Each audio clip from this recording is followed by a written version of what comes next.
I was performing all the time in radio. My first radio show was when I was in college. We were right in the middle of the Civil War, and my flight, and I was just not even 20 at that time. So why did you go there? I went to work for Citibank. At that point, I felt I'd lost everything because all I knew was my business. I was such an icon in the business world. And suddenly I had to think about, I have to connect to music. Namo Narayana, Namo Narayana, Narayana. When I started on this whole journey, when I made my first album by accident, and then just continued to make albums, the Indian masters would never, my teacher would never let me tape anything. I didn't even know what taping a song was until much later after I came to America. So what are you doing in Prague? I'm in Prague because we did a workshop yesterday with the Kühn Children's Choir. Oh, amazing. And you know, the Kühn Children's Choir is one of the most beautiful, most pure sounds I've heard.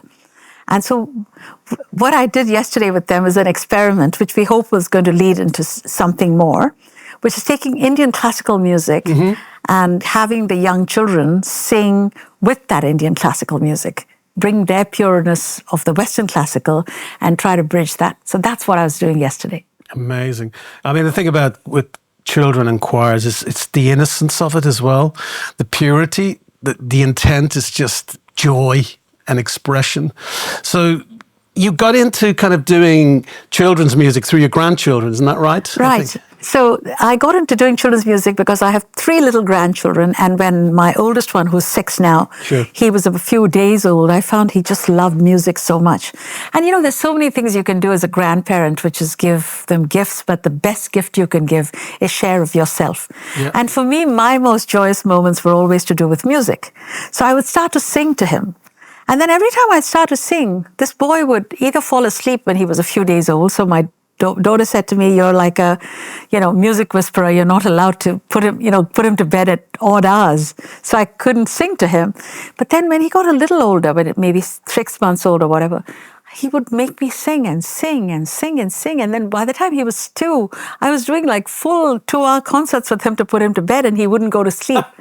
Then I said to myself, goodness gracious, instead of keeping it as just a live performance each and every day, why don't I just put these songs, one day I'll be gone and he'll have it as a memory. That's how Almost Treasures came about. Wow. 36 songs. Brilliant. Of all languages. And then I do a lot of chants with them.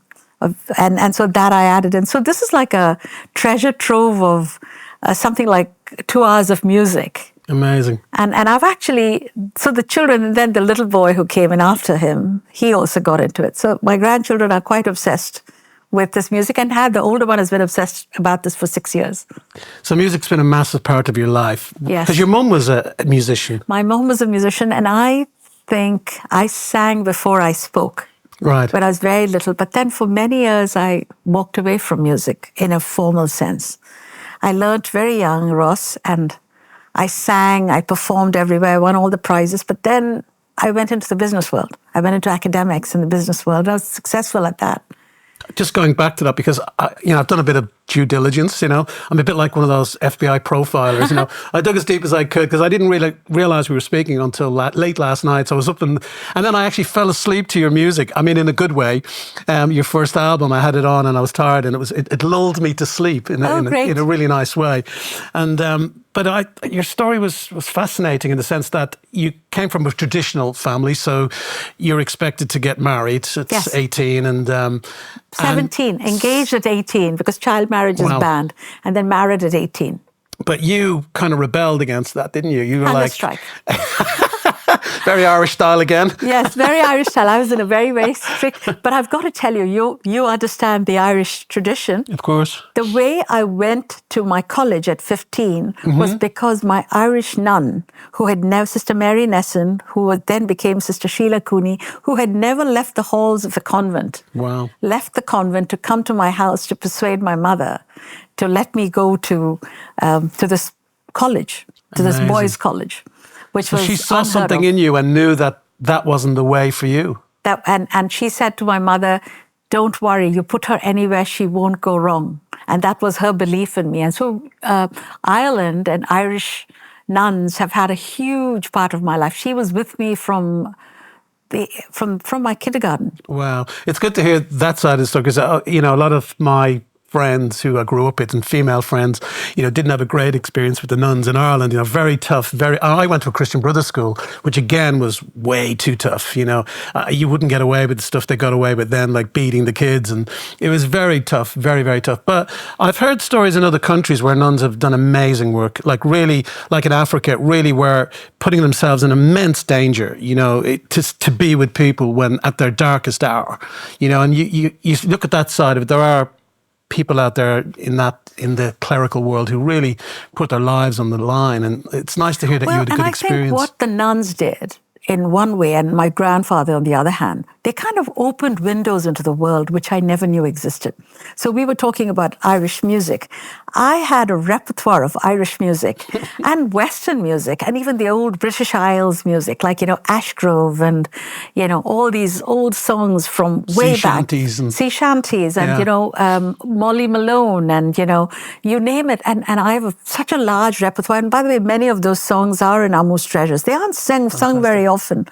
But I just grew up with all of these songs in school because our convent, we had music period a couple of times a week and the teacher would just teach us all these songs. And whenever I had a performance, my nuns would actually work with me because I was pretty good with music and they would teach me specific songs which they wanted me to sing. So for me, not just the emotional and moral support, I think I just had a very loving environment. To this day, many years later, I went back to Limerick, Ireland, to try to find Sister Nesson, who had left and retired from the convent. But it was a shock to me because at that moment in time, she was no longer in her white habit.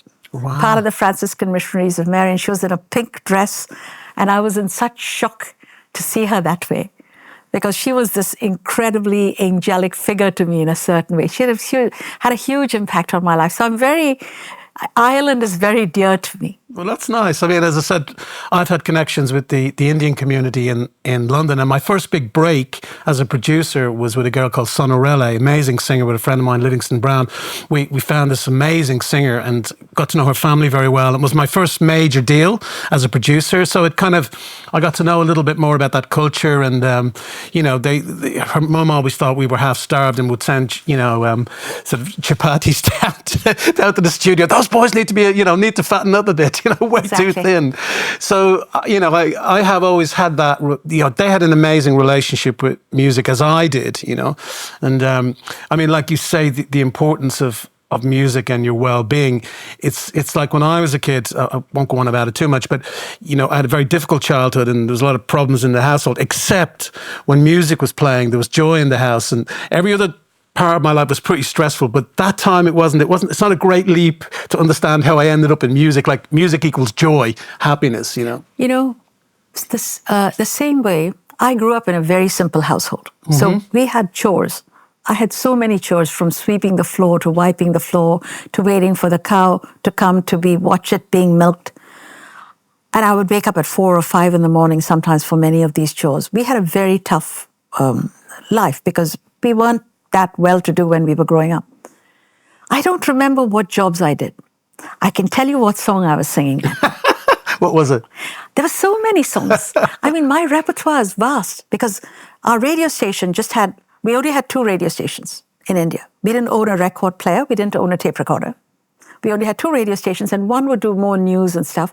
But the second radio station would play everything from film music to Indian classical, to South Indian classical, Carnatic classical, and it would also play Listener's Choice once every week or twice a week sometimes with all these English songs, Cliff Richard, Dean Martin, right. The Seekers. And, because we have such an oral tradition, we've never written music down, literally I was like a sponge. So I heard everything. I didn't have a pigeonhole or a pocket which said, this is the music you've got to hear. I was training in Indian classical, but I was hearing everybody. My first radio show, which I did many, many years ago, I had to talk about my favorite music. And I remember talking about Brazil 66, which was, a few years later, which was, Sergio Mendes. who, by the way, was nominated for a Grammy with me in that same year, many years later. I couldn't care about the Grammy as much as the company you were keeping. Sergio Mendes, because he was such a part of my life. Sure. And the same way Charlie Bird and Stan Getz, Desafinado. I mean, so I had such a vast repertoire, not terribly deep in any one, but my exposure was very high. And that's come back to really help me later on. Yeah, I agree with that. It does come back as a helping hand, always, music, if you allow it back into your life. You know, when you're in the music industry, it's very easy to fall out of love with music, especially if you're in the industry. You've got to be careful with that one, you know, because it can beat you up a lot, you know, if you don't get where you want to be with your career. Just going back a little bit again. So you were close with your granddad. I'm thinking, because I kind of did a bit of digging around, and your granddad was a big fan of yours, wasn't he? And he really wanted to help you to kind of break out of the tradition of where things were. He was my rock. Right. And I was the oldest grandchild. I was the oldest in the family. And I lived in his house with my parents, but we lived with him. And he was the guy I would check in most of the nights to make sure he was alive. He died at 92, so he was my love. There was no two ways about it. Nobody else mattered as much in my life as he did.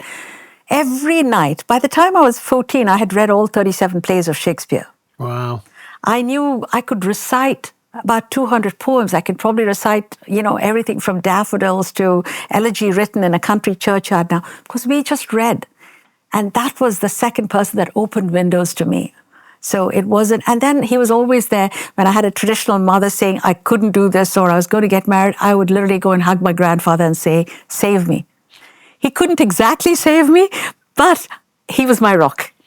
So you're obviously obsessed with music, but you're also thinking about a career, and you end up going to the Madras Christian College. Yes. And which again, I think it originated from Scotland, didn't it? Yes, Madras Christian College. In fact, I've got to give you a sort of fast forward.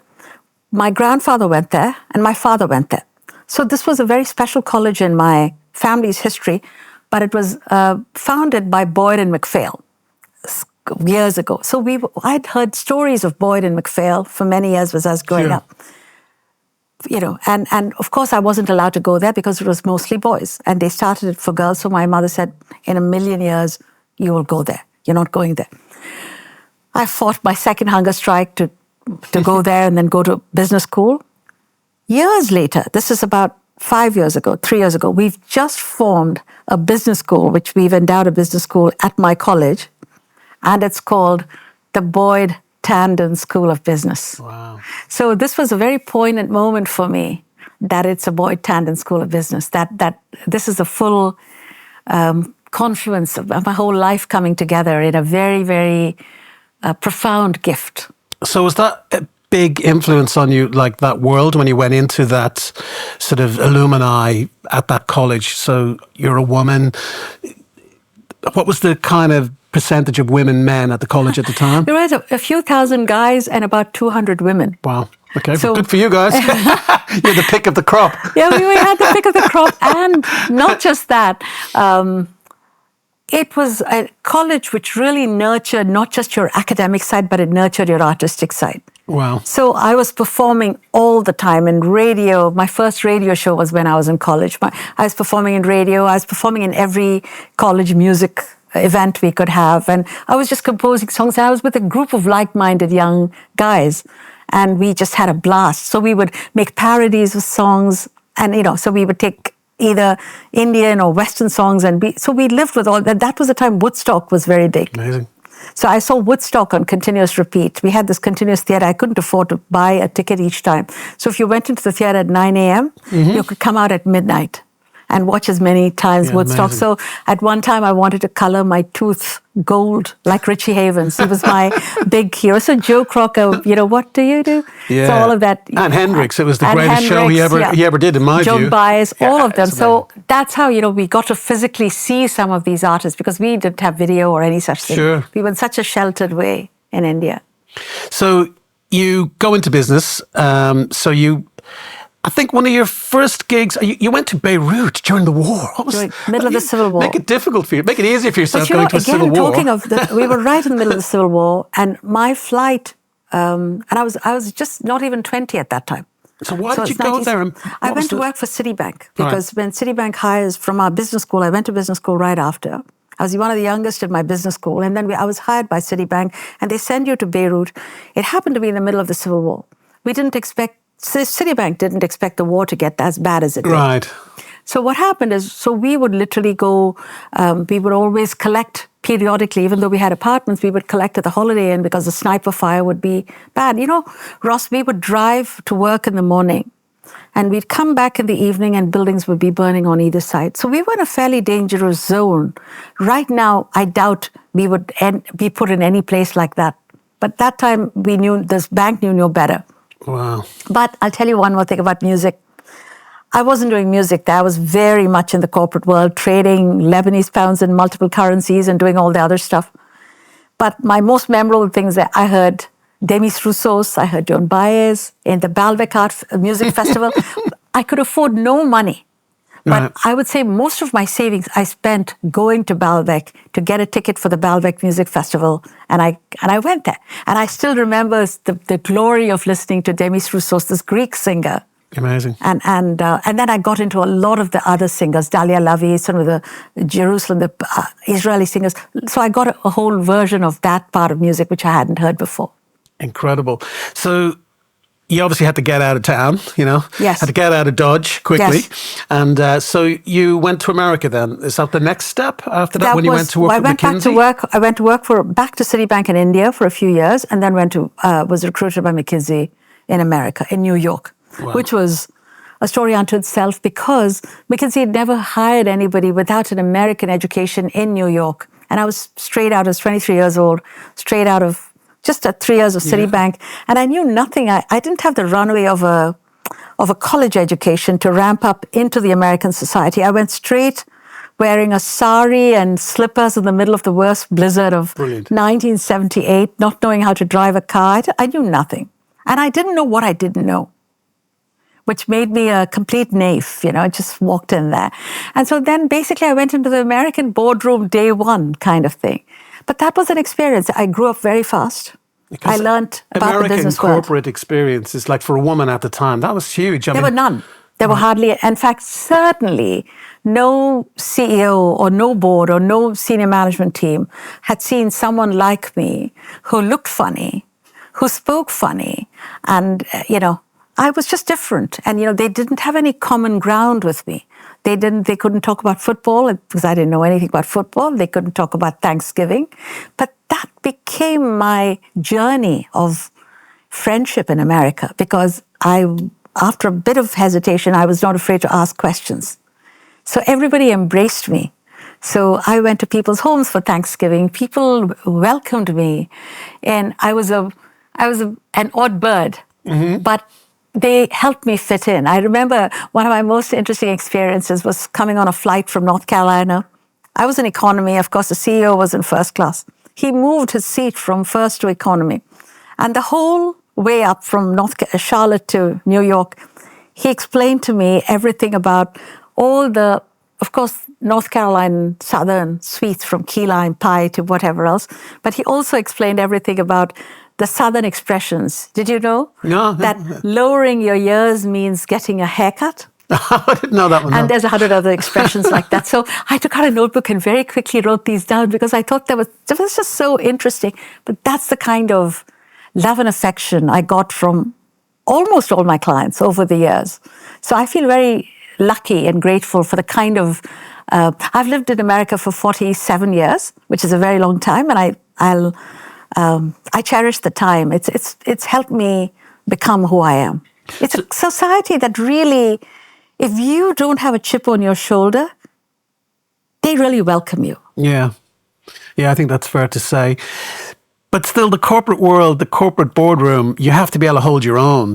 And it's tough. So, I mean, when I was kind of reading your early years, I could say you were very willful, like going on hunger strike, say, you know, so you could be very single-minded if you needed to be. And I'm guessing maybe in the courtroom, in the boardroom, they found that quite attractive. You were straight talking and you would get to the point and this is where we should go. Is that what you think they found sort of interesting about you and what you brought to the table? It's a very, very interesting and a very important question, I think, not just for me, but for all women. So I'm going to tell you a story. So in the first few days and weeks and months, I was very insecure. So I would walk into the room sort of worried about who I was. I would think, oh my God, my shoes don't match, or I look funny, I speak funny. Because sometimes my clients would say, Chandrika, speak slower, or what did you just say? You said lift? No, we call it elevator out here. So, I had to learn the way they said elevator, not elevator. If I was saying it, I pronounced my T's. So I had to learn a lot of things. But then I would always walk into a room with a bit of a fear in my head. I said, goodness, I'm not good enough. I'm not right enough. And then a client said to me, and I'll never, to this day, it was thankfully a year into my stay in America. He called me and he said, I want to talk to you about something. He said, you're one of the smartest people I've worked with. But he said, the power of what you say is not matched by the way you say it. He says, you've got to think about why you do that. And I started to think about this a lot. And then I realized it's the labels I was using to weaken myself. And then I decided I'm not a label. Yeah. I'm going to walk in. When I walk into the room as a professional, I'm the most prepared professional there ever was, because I could not have done any more preparation for this meeting. And if not, I have no business being at that meeting. They're paying me a lot of money, and I'm going to be the best prepared professional. If I walk in as any other role, that's the role I'm in. I'm not a brown woman. I'm not a woman of color. I'm not anything. I am just a best prepared. So once I started to do that, I couldn't care less. I wasn't worrying about body language. I wasn't worrying about anything. I just knew my stuff. Yeah, it's the imposter syndrome, people. Isn't it? Getting over the imposter syndrome. And I love the people. So to me, it was very important to cultivate empathy, to think about what the CEO wanted, to listen to people. And I learned that in a very, very systematic way. And McKinsey does a great job of training you. So I'm very grateful for that, because he's got a spectacular, if you take advantage of this, it's no wonder a world-class firm. If you take advantage of what they teach you, it's pretty extraordinary. So I got a grounding, a very tough grounding. Though I will tell you, in my 20s and my 30s, I didn't see the light of day. Wow. I worked 24/7. I worked all weekends. I didn't have much of another life. Right. So that gets back into music, right? I had no music I had it, but I was living in Brazil, and I traveled all over the world for assignments. I was living in Brazil, but I would finish my work at 10 p.m. and then go hit the piano bar at 10:10 to go and listen to Caetano Veloso or Gal Costa, or fly out on the weekend to Salvador to listen to the top Brazilian artists.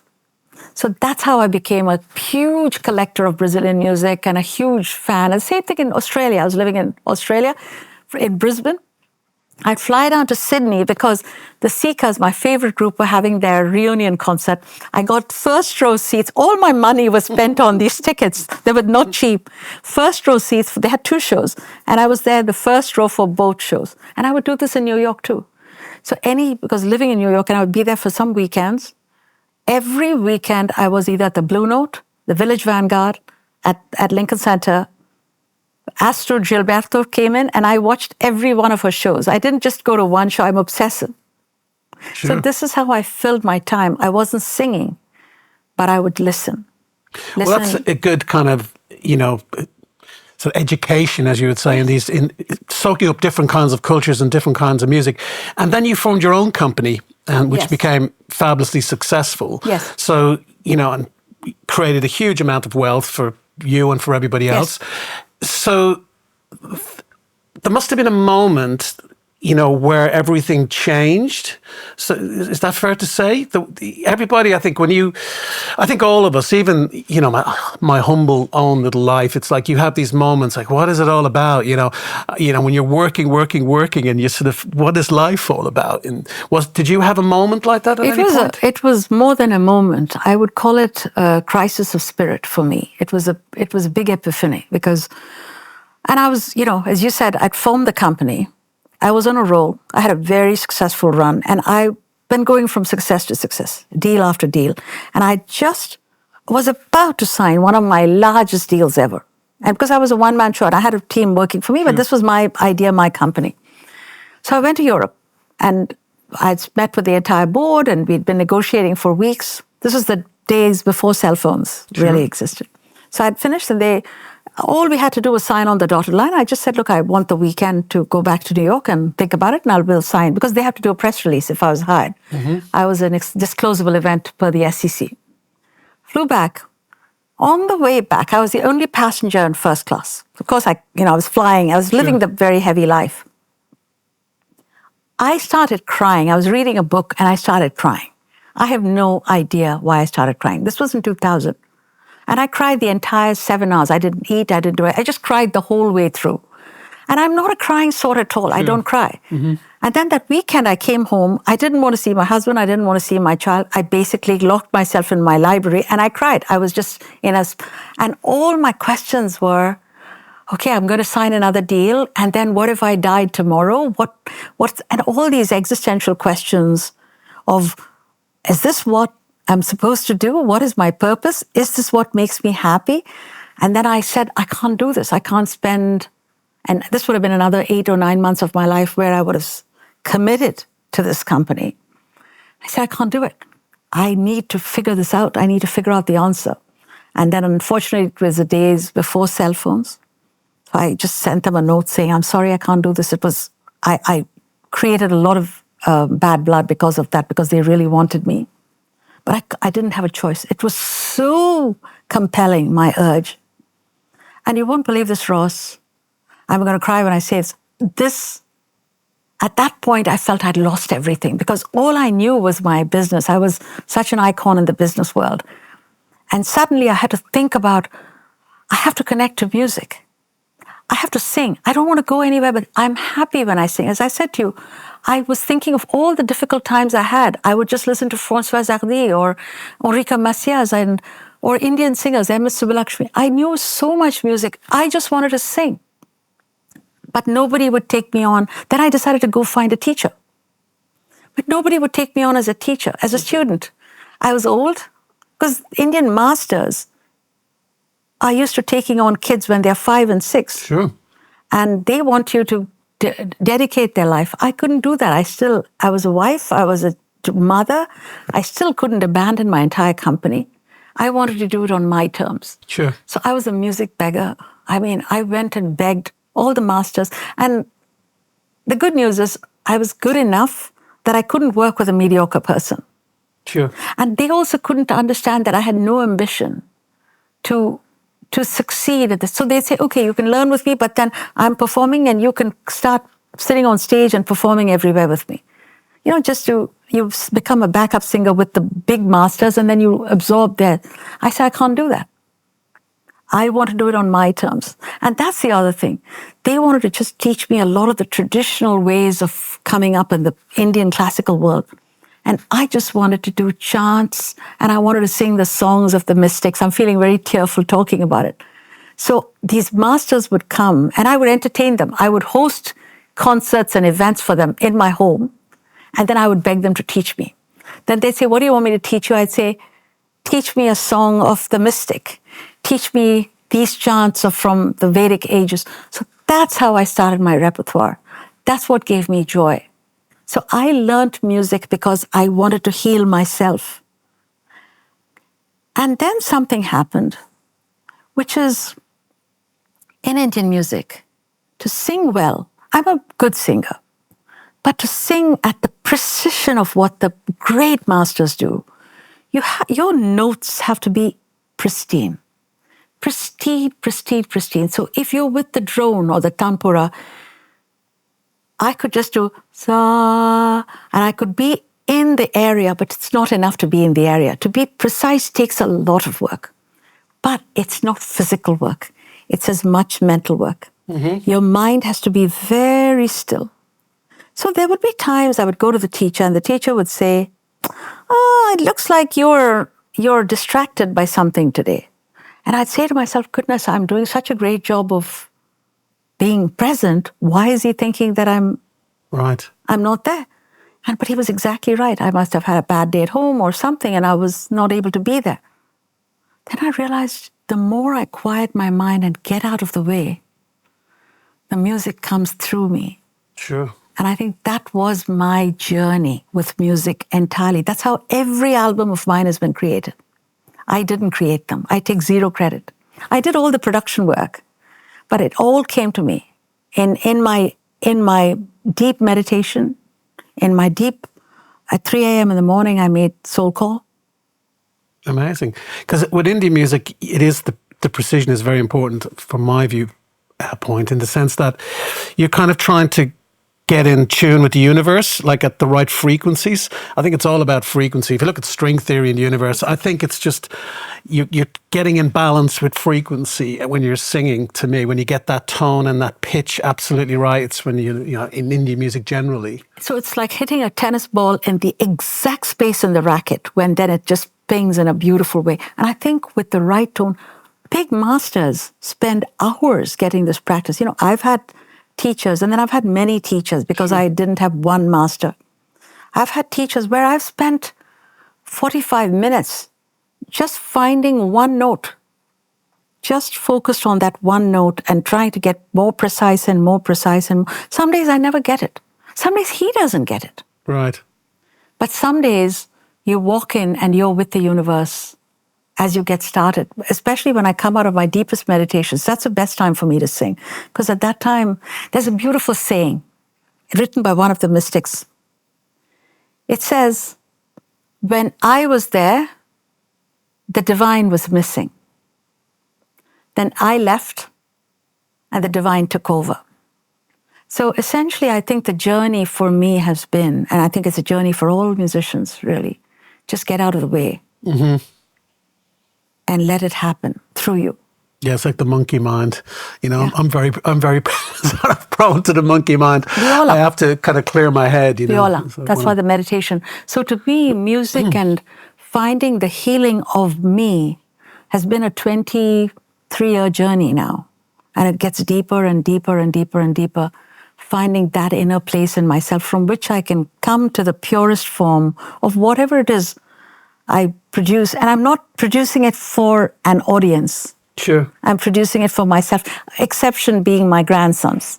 That was the audience. But other than that, everything else is not for an audience. Well, I've always said that. I think even when you've got a band together, I always say this, you know, the band should always play for themselves first and then communicate with the audience. You get in harmony together as a band, and then it's the way between you and the audience, the backwards and forwards of that energy. But first, you know, it has to be at peace between the musicians on the stage. You know, that's the first call. You know, make sure that connection is made. Everybody's in the same place, and then you can get the energy going between you and the audience. Well, and you know, the tradition that I come from, or I've trained in addition to other traditions, because I've then studied with jazz, I've studied with opera, I've studied with different forms of singing. But the main tradition that I've trained in, which is Hindustani classical music, the two elements there, one of them is that the notes and the ragas, as we call them, have got very precise microtones, and getting to a microtone in delivery is very hard to do on a consistent basis. You can get it once, you can get it twice, but to get it 9 out of 10 times is very hard to do. So it requires a lot of listening and training. And the second thing, which I've incorporated a lot more into my music, which isn't necessarily the tradition, is using Vedic chants. And the Vedic chants come from the most ancient tradition, 6,000, 7,000 years old. And these words are syllables that have profound healing resonances. So the 5 syllables, Namah Shivaya. My first album was Om Namah Shivaya. Om is considered one of the primal sounds of the universe. And I promise you, when you're in deep meditation and you start doing Oms like 100 times, sometimes 500 times, you dissolve. It's just you and that primal sound. You understand what a primal sound is. Nobody needs to tell you that. You know it yourself. And by the way, the 5 syllables, Namah Shivaya, correspond with the 5 elements of the body. Namah, earth, water, air, space, and ether. And our bodies are made up of that. So the more you use those frequencies and words and the resonances, something changes in your body. The tight bonds, the tight negative bands all start to dissolve. And you can feel it. And I didn't understand the power of all of this as much as when I did both the first 2 albums, Soul Call and Soul Mantra. I've probably had hundreds of emails and Facebook posts from people saying, my son was an alcoholic, and for the last month, this boy has just been listening continuously to Om Namah Shivaya, and he stopped being a drunkard anymore. Or, and amazing. Many of them weren't Indians. I've had, and it sounds morbid to say it, but it's so true. I have them probably on my phone. People sending me pictures of their dead mother, where the body has got soul call on top of it, where she says, my mother for the last month of her life wouldn't listen to anything else but soul call. Something happens with this, which I don't understand. I can't articulate. I'm just grateful to be a vehicle to be able to communicate that. So after Soul Call, you did Soul March, which you incorporated more Latin music and jazz. Right. It depends on the musicians. You wanted to have more fun with musicians and broaden the... And I keep going in that direction because the artists I'm collaborating with are also so much fun. And you start to look at commonalities. So the Indian raga, Charukeshi, as well as one of the ragas I used in Soul Call, is a Phrygian dominant to the flat sixth. So that's a beautiful raga, which is very common to Arabic music, common to Latin music. So if you did Namo Narayana, Namo Narayana, Namo Narayana, Narayana, Malagenya, da da da da da da da da da da da da da. So you have the Spanish stuff, and then you have Hava Nagila. They're all the same tune.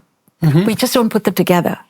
Yeah, Irish music has a lot of the same kind of scales. Well, Irish music does a lot of Dorian scales, Exactly. I, in fact, composed a lot of Dorian music. That's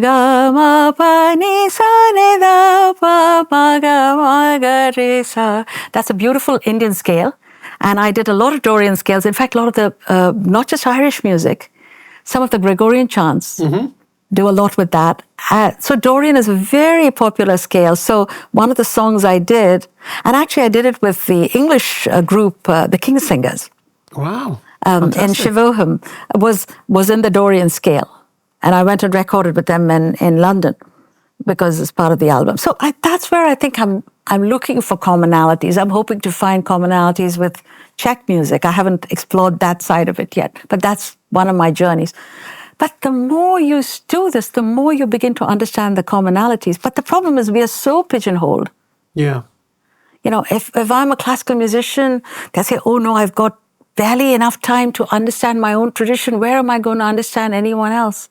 You don't need to become a master. You just need to have an open heart and open ears and an open mind. I agree. To be able to listen and absorb. And then you do you. I think with this club, we're having the conversation in dopeYEAH Club is an amazing ambassador of that kind of thought process. Peter, who created this, our kind of leader, if you want, amazing guy, Peter Gemela. He's, created this club for all kinds of music. We've everything you could ever imagine comes through jazz. You've got rock, you've got alternative, you've got, we've got tonight, we've got the European Guitar Quartet, doing just some beautiful music. We've had Alda Miola here. Everything you could ever imagine. It's all coming from a place of the love of music. And that's why I've got huge respect for him as a person. He's very, very successful businessman, but he's put all his wealth into music and the love of music. And as we were saying earlier on, the lack of cynicism here is a beautiful thing. And do you think that's maybe why you ended up more on the classical side than in the contemporary side? What was the attraction going as an artist? Because you're obviously around a lot of contemporary music when you were in New York and in Brazil, but you went down the Indian classical route. Did you ever think about maybe going down the contemporary route? Well, I wouldn't say I'm down the Indian classical route because if I were completely going down the Indian classical route, I would take a single scale or a single raga and perform that for 45 minutes with all the virtuosity. And in fact, the declaration I made to myself when I started on this whole journey, when I made my first album by accident and then just continued to make albums, was I wasn't here for art's sake. This wasn't about the art. It was about the feeling and the healing. Sure. It was about spreading love, spreading harmony. So given that, that's why I added Latin. I added the instrumentation I've used in many cases, even in the most traditional chants, is very simple. And it's very complex in a way because I did the chants with Kenny Warner, the jazz pianist. And, but I put him together with Rakesh Chaurasia, brilliant flautist. Right, man. And we had Bella Fleck on some of the music, which has an Indian inflection. So I don't want to think of it as classical. What I do have is a very solid training in Indian classical music. I'm a well-grounded singer who can perform for hours around a raga. I don't want to do that. That's not what I'm about. I'm about taking what the training allows me to do is to be pristine and pure in how I sing. Because you give me a note and I can follow it. You give me a tune, I can think about 10 different ways I can approach that from a raga perspective, or I can give you Indian versions of that. Because I have some knowledge, not nearly as vast as other people, but pretty good. But I am not, in fact, the other thing I'll tell you, in every one of these albums, because I can do complex music, I could have done very complex albums, but I made albums that people can sing to. In fact, that's my single message in every album. Right. These chants are not for you to just listen to. Sing with them. Sing your heart out. You'll never be depressed. Yeah, as we were talking earlier on before we started, it's like being Irish, it's like Irish pubs. And you've been to them in New York, Yes. spent quite a bit of time in them. Yes. We love to sing. Yes, we do. And it is very healing. And at the end of a night in a pub in Ireland, everybody's singing. It's always been that way. It always will be, because it's that. I think it's again like you were talking about earlier about the oral tradition, where a lot of our history was passed down orally. Because even at one point in our history with the British, and you weren't allowed to write stuff down. You weren't allowed to have schools. They used to have hedge schools.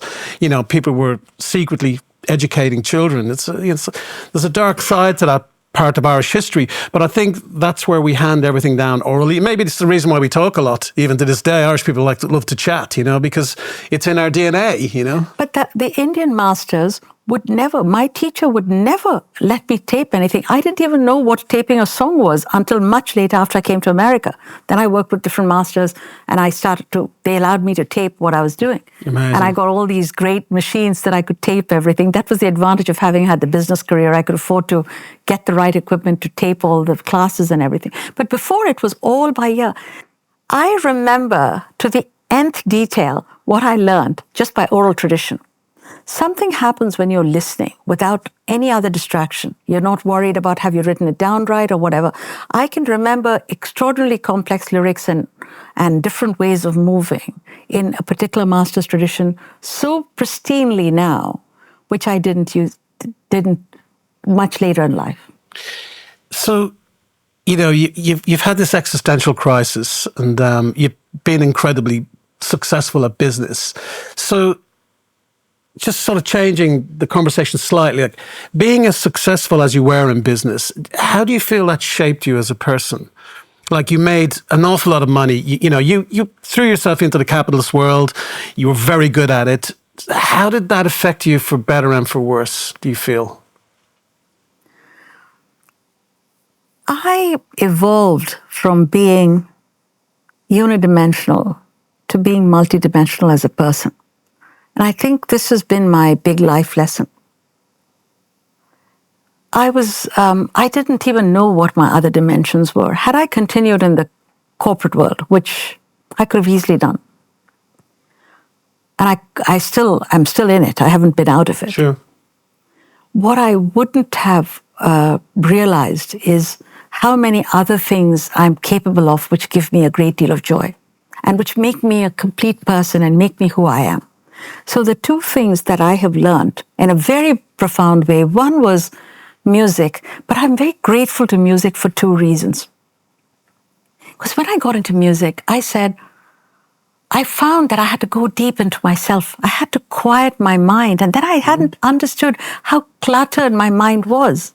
I hadn't understood how much stress, we call it stress, but one has to unpack it. Mm-hmm. Stress is a very catch-all term for many things. Once you unpack it, you realize that you've just got a lot of complexity. Your mind's like a Grand Central Station of thoughts and ideas running around every second. So suddenly you kind of separate yourself from all this and you find the real you.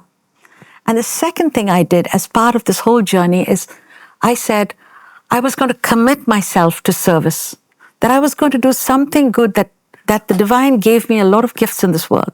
I had some brains, I had some money, I had some time. I was going to make the time. I didn't have time at that time. but I was going to make the time.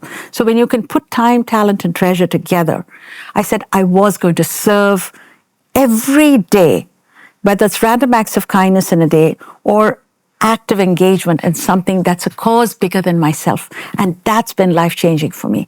That's how I got involved with NYU. I didn't go to NYU. I didn't even go to an American university. I didn't go to any university in the US or internationally.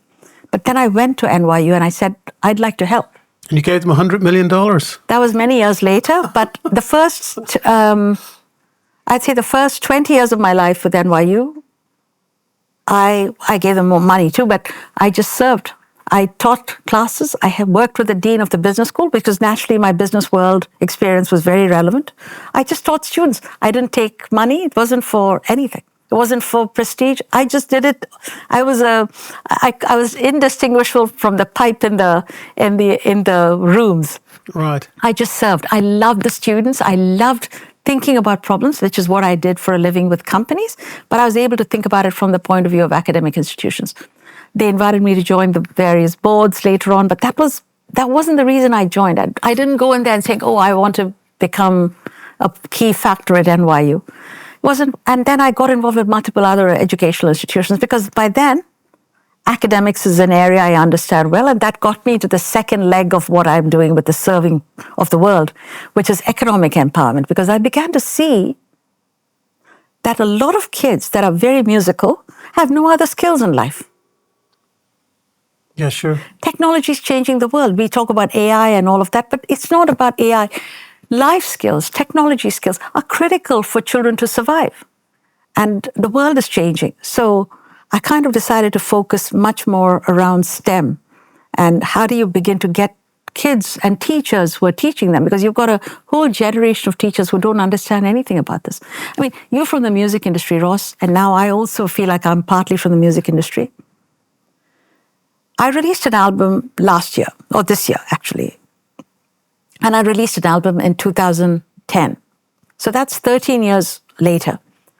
The difference in what I did in 2010 and what I did now is night and day. Because technology, everything from Spotify to this to that, everything has changed. The whole way music is consumed, it's distributed, it's marketed, everything has changed. Both albums being Grammy nominated, by the way. Which I is throw that great. in. but everything has changed. Right? Sure. So we can't come up, raise a generation of kids that are unidimensional. And I think this is why the other thing I also believe is that we can give kids economic power. I mean, it's great to be a wonderful musician, but if you're always a starving musician, it's hard to sing or play. And you don't want all those extra burdens. If you're a great artist, let's give them the life skills that they can go get a job when they can't do music. Yeah, I think it has evened out a little bit more now. With you can release your own albums much easier now, but it's still very difficult. Yeah. But it's always been difficult. I think it always will, because there has to be some sort of filtering system. Yes. I think Spotify has 120,000 tracks a day put up. I was just going to say that.